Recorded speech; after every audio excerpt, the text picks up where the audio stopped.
शुरू अल्लाह के बबरकत नाम से जो बड़ा मेहरबान और नहायत रहम वाला है। अस्सलामु अलैकुम वरहमतुल्लाहि वबरकात। उम्मीद करता हूँ आप खैरियत से होंगे। आज की ये वीडियो इद्दत के बारे में है। इस्लाम में तलाक या मौत या खुला के बाद घर में बगैर किसी के निकाह में आए एक मुतय्यन वक़्त गुजारने को इद्दत कहते हैं। हलाल कामों में तलाक वो वाहिद काम है जो अल्लाह और उसके रसूल को नापसंद है और ये शैतान का सबसे पसंदीदा अमल है।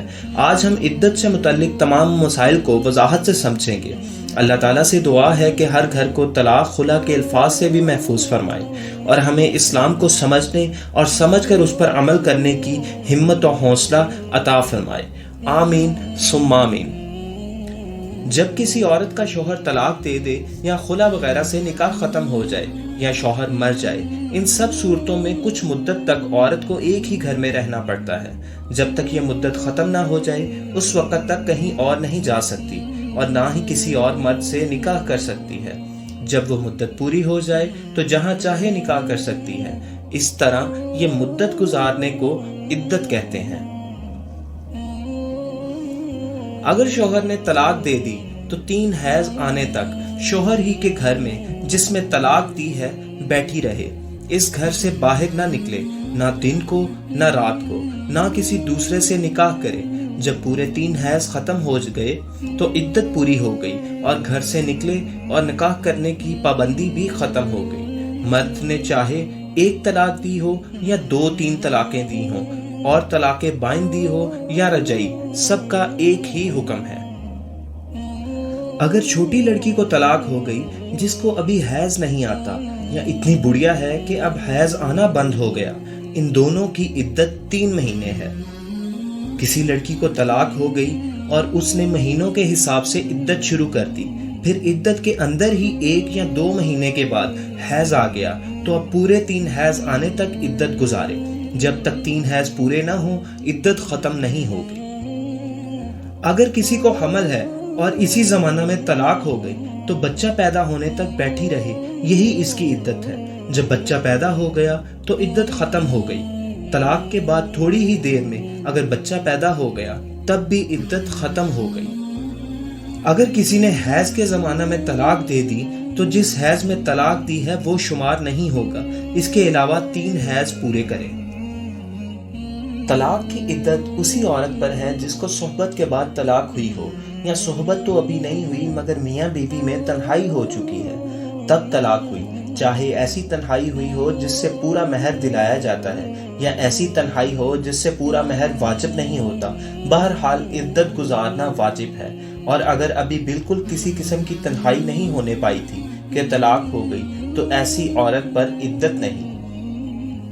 किसी औरत को अपनी बीवी समझकर गलती से सोहबत कर ली, फिर मालूम हुआ कि वो इसकी बीवी नहीं, तो उस औरत पर भी इद्दत लाजिम हो गई। जब तक इद्दत खत्म ना हो इस वक्त तक अपने शौहर को भी सोहबत ना करने दे, वरना दोनों पर गुनाह होगा। इसकी इद्दत भी वही है जो अभी बयान हुई। अगर इसी दिन हमल हो गया तो बच्चा होने तक इंतजार करे और इद्दत गुजारे। ये बच्चा नाजायज नहीं है, इसका नसब ठीक है। जिसने गलती की सोहबत की उसी का बच्चा है।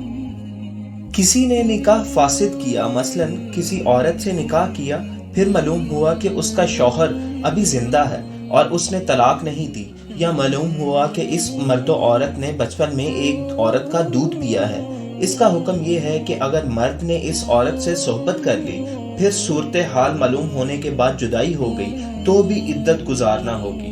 जिस वक़्त मर्द ने तौबा करके जुदाई इख्तियार की उसी वक़्त से इद्दत शुरू हो गई। और अगर अभी सोहबत नहीं हुई तो इद्दत वाजिब नहीं, बल्कि ऐसी औरत से अगर तन्हाई भी हो चुकी हो तब भी इद्दत वाजिब नहीं। इद्दत उसी वक़्त वाजिब होती है जब सोहबत हो चुकी हो। अगला मसला तमाम मर्द हजरात के लिए समझना बहुत ज़रूरी है। इद्दत के अंदर खाना पीना, कपड़ा इसी मर्द के ज़िम्मे या वाजिब है जिसने तलाक दी है। किसी ने अपनी बीवी को तलाके बाइन दी या 3 तलाकें दी, फिर इद्दत के अंदर गलती से इससे सोहबत कर ली तो इस सोहबत की वजह से एक और इद्दत वाजिब हो गई। अब 3 हैज और पूरे करे। जब 3 हैज गुजर जाएंगे तो दोनों इद्दतें ख़त्म हो जाएंगी।